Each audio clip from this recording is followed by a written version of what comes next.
বিতর্ক উঠে আসছিল অরূপ বিশ্বাসের ভূমিকা, ক্রীড়ামন্ত্রী অরূপ বিশ্বাসের ভূমিকারও সমালোচনা হয়েছে মেসির সঙ্গে যেভাবে তাকে দেখা গেছে। সরাসরি চলে যাবো চিফ রিপোর্টার তুহিন দাস চন্দ্র কাছে। জানা যাচ্ছে, আরো তদন্তের বিষয়ে আসবো, কিন্তু জানা যাচ্ছে অরূপ বিশ্বাস নাকি ইচ্ছে প্রকাশ করেছেন পদত্যাগে। তুহিন, একদমই কিছুক্ষণ আগেই ক্রীড়ামন্ত্রী অরূপ বিশ্বাস মুখ্যমন্ত্রী মমতা বন্দ্যোপাধ্যায়কে চিঠি দিয়ে পদত্যাগের ইচ্ছে প্রকাশ করেছেন এবং তিনি বলেছেন যেভাবে রাজ্য সরকার তদন্ত কমিটি গঠন করেছে সেই তদন্ত কমিটি তদন্ত করুক এবং তিনি সমস্ত কিছু দায় নিয়ে ইস্তফা দিতে চান মুখ্যমন্ত্রীর কাছে। তিনি লিখেছেন চিঠিতে, শ্রদ্ধেয় দিদি, আমার প্রণাম নেবেন। গত 13ই ডিসেম্বর 2025 কিংবদন্তি ফুটবলার মেসির কলকাতা সফরে যুবভারতী ক্রীড়াঙ্গনে যে পরিস্থিতি হয়েছিল তার পরিপ্রেক্ষিতে আপনি ইতিমধ্যেই তদন্ত কমিটি গঠন করেছেন। তাই নিরপেক্ষ তদন্তের স্বার্থে আমি ক্রীড়ামন্ত্রী হিসেবে আপনার কাছে অব্যাহতি চাইছি। আশা করি আমার আবেদন আপনি গ্রহণ করবেন। ক্রীড়ামন্ত্রী অরূপ বিশ্বাস গত শনিবার মেসির যে বিশৃঙ্খলা হয়েছিল সল্টলেক স্টেডিয়ামে, তার দায় নিয়ে মুখ্যমন্ত্রী মমতা বন্দ্যোপাধ্যায়ের কাছে ইস্তফাপত্র দিয়েছেন। তবে সেই ইস্তফাপত্র গ্রহণ হবে কিনা, মুখ্যমন্ত্রী মমতা বন্দ্যোপাধ্যায় তা গ্রহণ করবেন কিনা, তা কিছুক্ষণ সময় আমাদের অপেক্ষা করতে হবে। তুই তোমার কাছে আসবো, কারণ ক্রীড়ামন্ত্রী অরূপ বিশ্বাসের ভূমিকা কি ছিল এবং সমালোচনা কি হয়েছিল সেই প্রসঙ্গটা তোমার কাছে জানতে চাইবো। তবে এই যে তদন্ত কমিটি গড়েছেন মুখ্যমন্ত্রী মমতা বন্দ্যোপাধ্যায় অবসরপ্রাপ্ত বিচারপতি অসীম কুমার রায়ের নেতৃত্বে, তারা কি রিপোর্ট দিলেন, অসীম কুমার রায় কি বললেন দেখুন। প্রিলিমিনারি করতে গিয়ে আমরা কিছু কিছু মেটেরিয়ালস পেয়েছি, তার ভিত্তিতে আমরা সরকারের কাছে আমাদের মতামত জানাচ্ছি।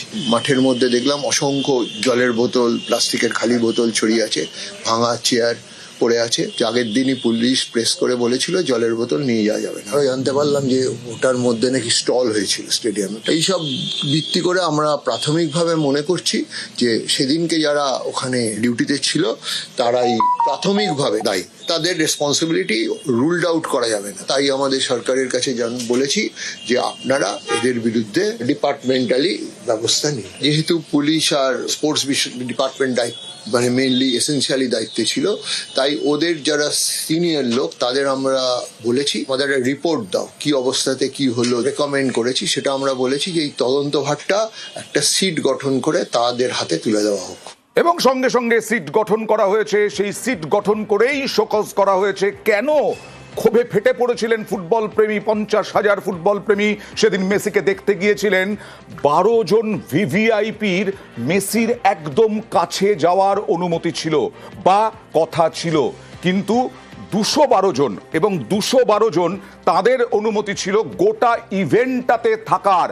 কিন্তু দেখা গেছে মেসির সঙ্গে সঙ্গে 1000-এরও বেশি মানুষ মেসির গায়ে গায়ে, আর সেখানেই ক্ষোভে পেটে পড়েছিলেন ক্ষুব্ধ জনতা। সরাসরি চলে যাব ইরন, এই ব্যাকগ্রাউন্ডটাই সব থেকে বড়, যে মেসির কাছাকাছি গায়ে জোকের মতো লেগেছিলেন 1000 খানেক মানুষ।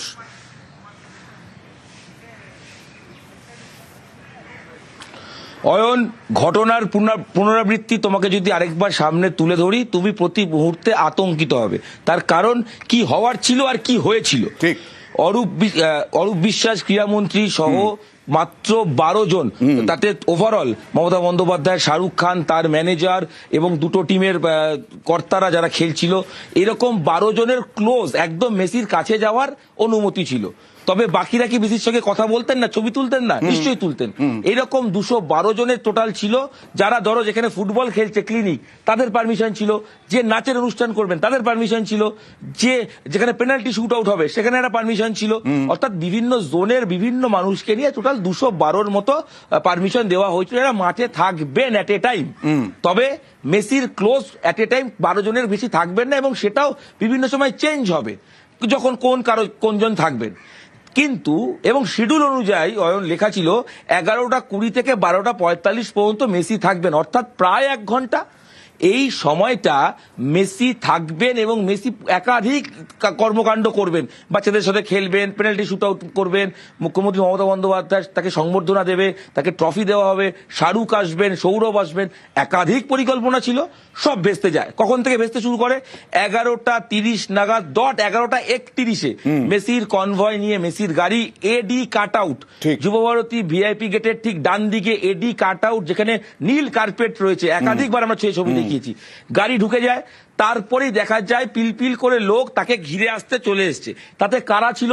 স্পষ্ট যেগুলো ছবি বোঝা যাচ্ছে। একদম। এক, তাকে ঘিরে থাকা কেন্দ্রীয় নিরাপত্তা বাহিনী ছিলেন, উদ্যোক্তাদের কয়েকজন ছিলেন, রাজ্য পুলিশে যারা দায়িত্ব ছিলেন তারাও ক্লোজ চলে আসলেন, যারা গেটের দায়িত্বে ছিলেন তারাও চলে গেলেন ছবি তুলতে। একদম। এছাড়া যারা ইভেন্ট ম্যানেজমেন্টের দায়িত্বে ছিলেন তাদের একজনের থাকার কথা, তার পরিবারের সদস্যকে দেখা গেল তার সন্তানকে তিনি নিয়ে গেলেন।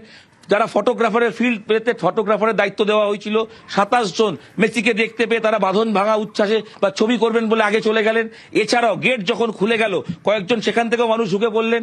এছাড়াও প্রচুর ইউটিউবার যারা মাঠে ছিলেন আর্জেন্টিনা জার্সি পরে তারা উপস্থিত হয়ে পড়লেন, এবং যাদের পাস ছিল, যাদের কোনো জায়গায় মুভমেন্ট করার কথা না, তারাও ক্লোজ মেসির দিকে আসতে শুরু করলেন। কি করে? সব মিলিয়ে সংখ্যাটা প্রায় 200 ক্রস। এইখানেই সব থেকে বড় প্রশ্ন।